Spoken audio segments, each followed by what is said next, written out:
Hello. So today I am feeling still pretty sick, actually, even worse in my throat.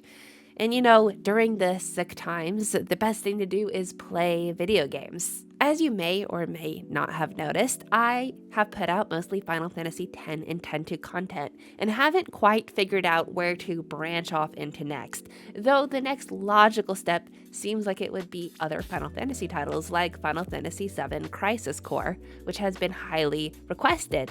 The only problem is I haven't played Final Fantasy VII and don't know the story and don't know anything about it.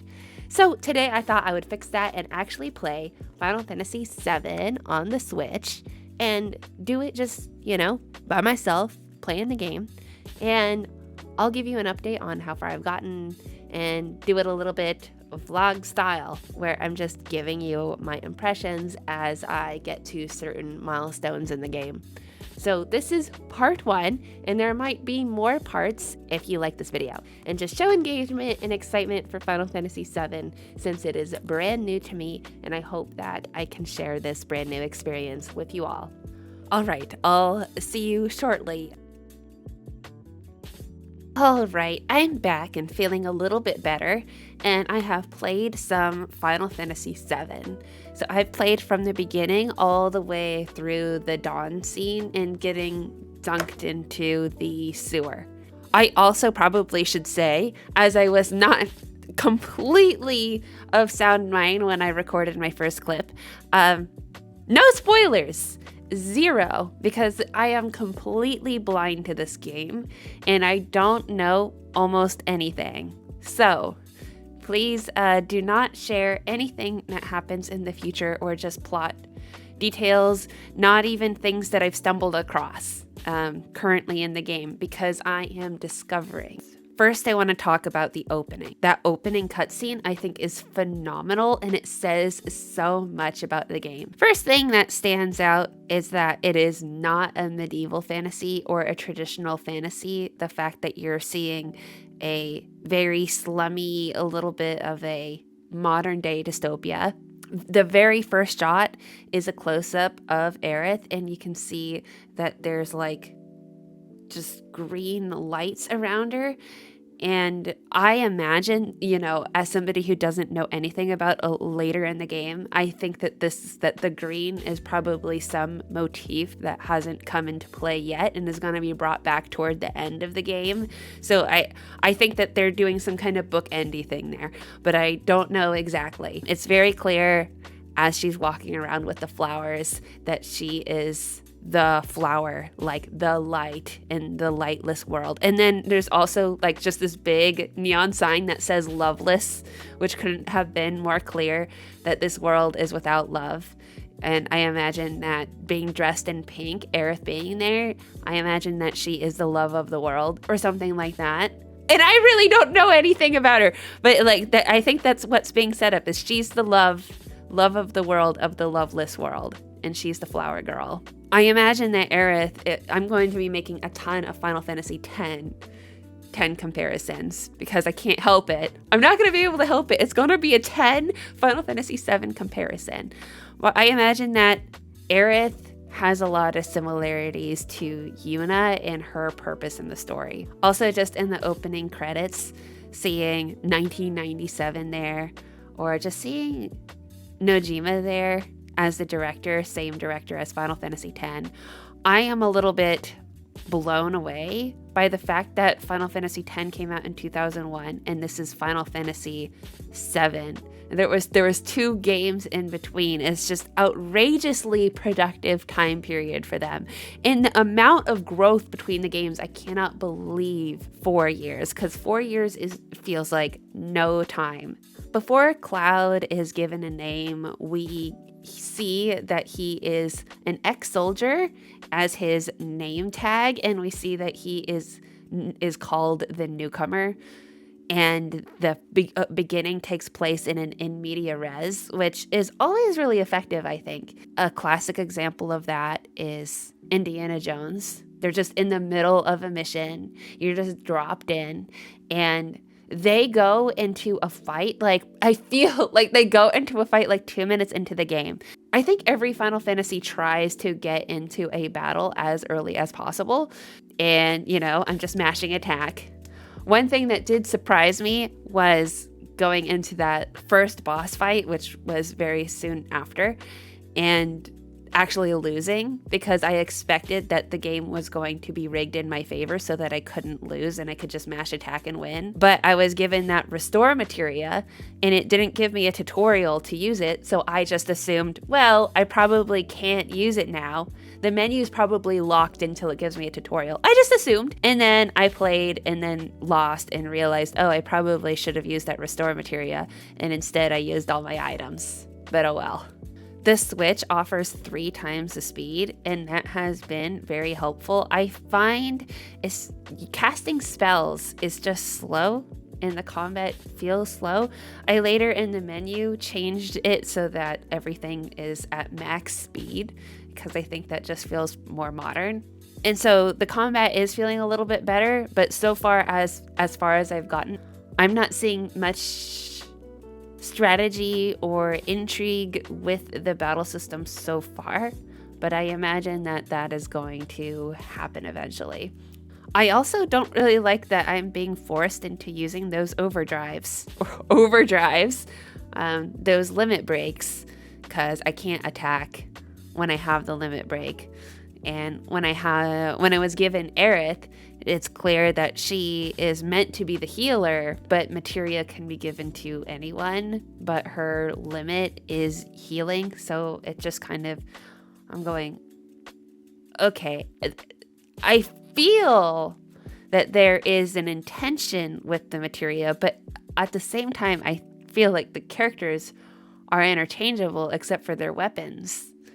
I also need to remark that the hands in this game are just so funny. They look like horse hands, and the way their joints is just so narrow. And then they're just like a giant hoof at the end of the hand. It's so weird, but I think that the joints, the hexagons are effective in conveying what is going on. And I find that as I'm immersed in the game, I am not overly distracted by the graphical quality.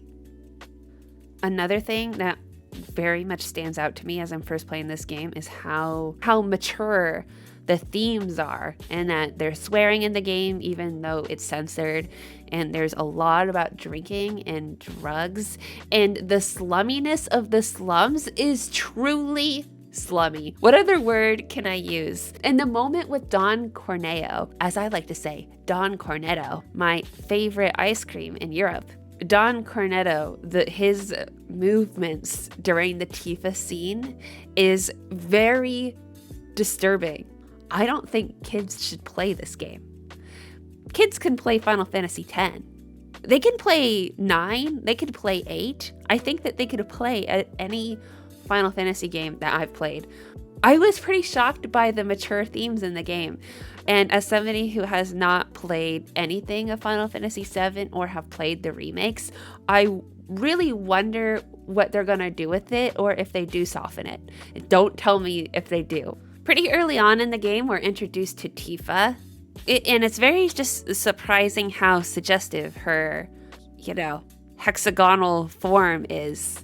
You know what I mean? Tifa immediately fits into a mold when she is introduced as the childhood friend who grew up together. One of the first things that she even says to Cloud is, "You promised you would rescue me," which I thought was interesting because I didn't get a sense that she needed rescuing yet.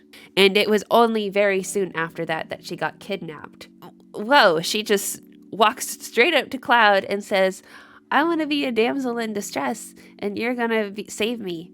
Early in the game, I'm not getting much of a read on Tifa, besides the fact that she seems to be coming on pretty strongly to Cloud. And then there's Aerith, who comes on even stronger. I did find the mission stuff of blowing up the Mako reactors very fun. And getting that glimpse into what it's like being an avalanche, I think they did a good job of setting up. This is kind of the before times, before the adventure, which is already quite adventurous. That we know that Cloud is an ex-soldier, and we don't really know what being a soldier means, but we know that he has Mako-infused eyes, and Mako is the world's power source. That's what I understand. And that it seems that the world is getting drained of its power and there's not much Mako energy left. And so Avalanche's goal is to save the world by destroying up the Mako reactors, I think. And there's some evil power behind this. Cloud falls from the sky into what seems like the only green in the world. And this only green completely just surrounds Aerith, and Aerith alone, it looks like. She just comes onto Cloud extremely hard, and she is just zealous about following him despite all of the trouble that they bring, especially when she goes with him to Don Corneo. I don't understand why she is so like, yes, I must still follow you in this. She did say that her ex-boyfriend was also a soldier, which may hint towards something. And her mother also says, I need you to leave and get away from her. So everyone knows something that I don't know about Aerith, but I know that her zealousness, that there is something behind it that is not yet revealed. I also do find it strange that the two female characters that are very clearly love interests, most of their dialogue is surrounding Cloud and is surrounding some kind of love component, which is so much not like Final Fantasy X. Yuna is driven by her mission and Tidus is more of an afterthought, which is why I think that their romance is so good. But similarly, I also think that Yuna comes on to Tidus rather than vice versa. So maybe there is a pattern in these Final Fantasy games of the woman initiating the relationship or being more forward than the man. When I saw Aerith's home, I was so surprised that it was just right there, right off the edge of the slums, and I just thought, why would anyone want to leave there? It's a lot like Besaid Island in Final Fantasy X. I think, why leave? Aerith's home is already beautiful. She says, oh, I'm so used to the slums. I grew up there. But has she seen her house? It's gorgeous. Her house is giant too. She, I think, has grown up in more comfort than other people have just by her seeming ability to acquire greenery.